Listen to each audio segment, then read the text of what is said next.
নমস্কার। ঠাকুর মা স্বামীজি আর আমার গুরু মহারাজের চরণে প্রণাম নিবেদন করে শুরু করছি আজকের পাঠ। আজ আমি আপনাদের স্বামী বিবেকানন্দের মহাপ্রয়াণের দিনের ঘটনা বলবো।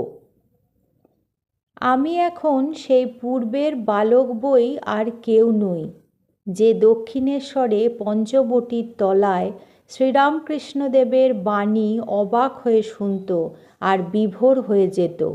আহা, আবার তাঁর সেই মধুর বাণী শুনতে পাচ্ছি, সেই চির পরিচিত কণ্ঠস্বর, যাতে আমার প্রাণের ভেতরটা পর্যন্ত কণ্টকিত করে তুলত। যাই প্রভু, যাই। সামনে অপার নির্বাণ সমুদ্র দেখতে পাচ্ছি। যাই মা, যাই। আহা, কি চির প্রশান্তি! চিন্তাগুলো পর্যন্ত বোধ হচ্ছে যেন হৃদয়ের কোনো এক দূর, অতি দূর অভ্যন্তর প্রদেশ থেকে মৃদু বাক্যালাপের মতো ধীর অস্পষ্টভাবে আমার কাছে এসে পৌঁছচ্ছে। আর শান্তি, মধুর শান্তি, যেন যা কিছু দেখছি শুনছি সকলের চেয়েই সকলকে যেন ঘিরে রেখেছে।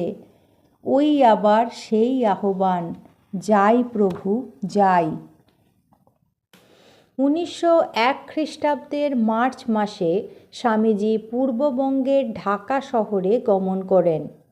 সেখান হইতে লাঙ্গনবন্ধ নাগ মহাশয়ের বাড়ি প্রভৃতি হইয়া কামাখ্যা দেবীর দর্শন মানসে গুয়াহাটি যান। স্বামীজি বহুদিন যাবৎ বহুমূত্র ব্যাধিতে আক্রান্ত হইয়াছিলেন। তখনকার দিনে এই ব্যাধির কোনো উন্নত চিকিৎসা ছিল না। ঢাকায় থাকাকালীন তাহার শরীর খুবই অসুস্থ হইয়া পড়ে। স্বাস্থ্যোন্নতির জন্য গুয়াহাটি হইতে শিলং আসিয়া কিছুদিন থাকিয়া তিনি বেলুড়ে ফিরিয়া আসেন। ইহার পর জীবনের শেষ দিন পর্যন্ত তিনি বেলুড় মঠেই ছিলেন। মধ্যে একবার শুধু বুদ্ধগয়া ও কাশী ঘুরিয়া আসিয়াছিলেন।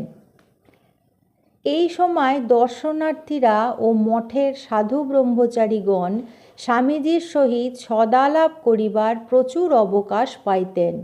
বহু ভাগ্যবান ব্যক্তি এই কালে তাহার দুর্লভ সঙ্গলাভের সুযোগ পাইয়া ধন্য হইয়াছিলেন। মঠে স্বামীজি কয়েকটি পশু পক্ষী পুষিয়াছিলেন। তাহার পালিত ছাগলটির নাম ছিল মটরু। একটি কুকুর ছিল, তার নাম ছিল বাঘা। কয়েকটি রাজহাঁস ও একটি কোকিল ছিল।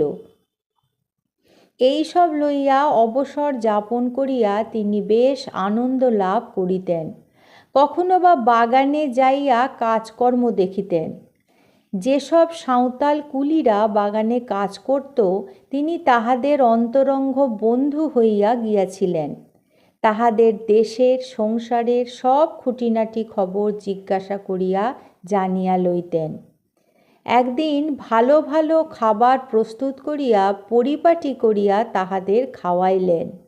গভীর পরিতৃপ্তিতে একজন সাঁওতাল বলিল, হ্যাঁ রে স্বামী বাপ, তোরা এমন জিনিস সব কোথায় পেলি? আমরা এমনটা কখনো খাইনি। স্বামীজি তাহাদের তৃপ্তি দেখিয়া বলিয়াছিলেন, তোরা যে নারায়ণ, আজ আমার নারায়ণের ভোগ দেয়া হলো। এইভাবে শরীরের অসুস্থতা সত্ত্বেও সব সময় মঠের পরিবেশ আনন্দময় করিয়া রাখিয়া 1902 খ্রিস্টাব্দে 4 জুলাই রাত্রি 9টার সময় স্বামী বিবেকানন্দ ধ্যান যোগে দেহত্যাগ করেন। দেহত্যাগের 2 দিন পূর্বে তাহার শিষ্যা ভগিনী নিবেদিতাকে নিজে পরিবেশন করিয়া খাওয়াইলেন। হাত ধুইয়া খাওয়ার পর নিজে জল দিয়া তার হাত ধুইয়া দিলেন এবং হাত মুছিয়া দিলেন। নিবেদিতা প্রবল আপত্তি জানাইলে বলিলেন, কেন, যীশু কি তাহার শিষ্যদের পা ধুইয়া দেন নাই? নিবেদিতা জানিতেন যীশু ইহা শেষ দিন করিয়াছিলেন। তাই শুনিয়া চমকিয়া স্বামীজির মুখের দিকে চাহিলেন।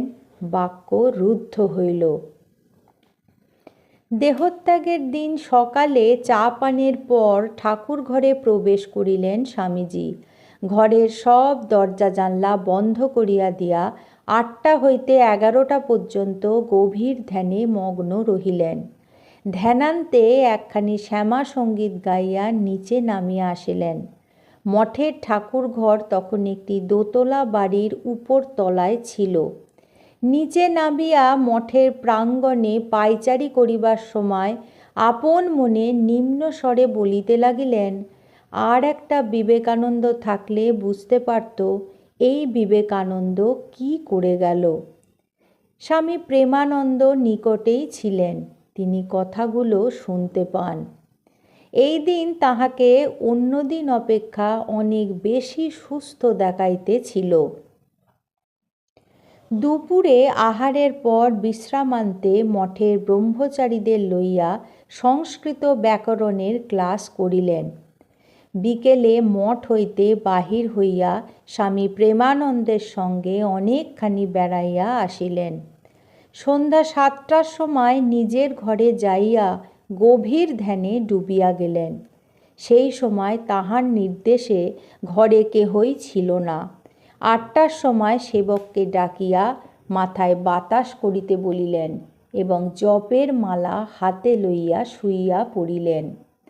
9টার সময় তাহার হাত একটু কাঁপিয়া উঠিল। 2বার গভীর শ্বাসের পর শরীর স্থির হইল। মহাসমাধিতে মগ্ন হইলেন তিনি। আনন্দধামের 4 চিরদ্বার চিরতরে খুলিয়া গিয়া শ্রীরামকৃষ্ণদেব কর্মক্লান্ত প্রিয় সন্তানকে আবার নিজ ক্রোড়ে তুলিয়া লইলেন। স্বামী ব্রহ্মানন্দ সেদিন কলকাতায় ছিলেন। খবর পাইয়া তিনি ও স্বামী শারদানন্দ রাত্রি 10:30টার সময় মঠে আসিয়া পৌঁছলেন। ভগিনী নিবেদিতা পরদিন সকালে সংবাদ পাইয়া মঠে চলিয়া আসিলেন। তিনি স্বপ্ন দেখিয়াছিলেন যে শ্রীরামকৃষ্ণদেব দ্বিতীয়বার দেহত্যাগ করিলেন। পরদিন বেলা 2টার সময় শেষকৃত্য সম্পন্ন হইল। দেহত্যাগের 3 দিন পূর্বে স্বামীজি গঙ্গা তীরে পায়চারি করিবার সময় স্বামী প্রেমানন্দকে একটি বিশেষ স্থান দেখাইয়া বলিয়াছিলেন, আমার শরীর গেলে এখানে দাহ করবে। সেই নির্দিষ্ট স্থানটিতেই এখানে বর্তমানে স্বামীজির মন্দির হইয়াছে। শেষকৃত্য সম্পন্ন হইল। সেখানে আজ মন্দির অভ্যন্তরে স্থাপিত স্বামী বিবেকানন্দের মর্মর প্রতিকৃতির দিকে চাহিলেই মনে হয় যোগাসনে মহাধ্যানে মগ্ন যোগীবর। আজ এই পর্যন্তই। পরবর্তী পর্বে আমি আপনাদের এইরকমই কিছু ঘটনা শোনাব। ঠাকুর মা স্বামীজি আর আমার গুরু মহারাজের চরণে আপনাদের সর্বাঙ্গীন মঙ্গল কামনা করি। আপনারা সকলে ভালো থাকুন, সুস্থ থাকুন। নমস্কার।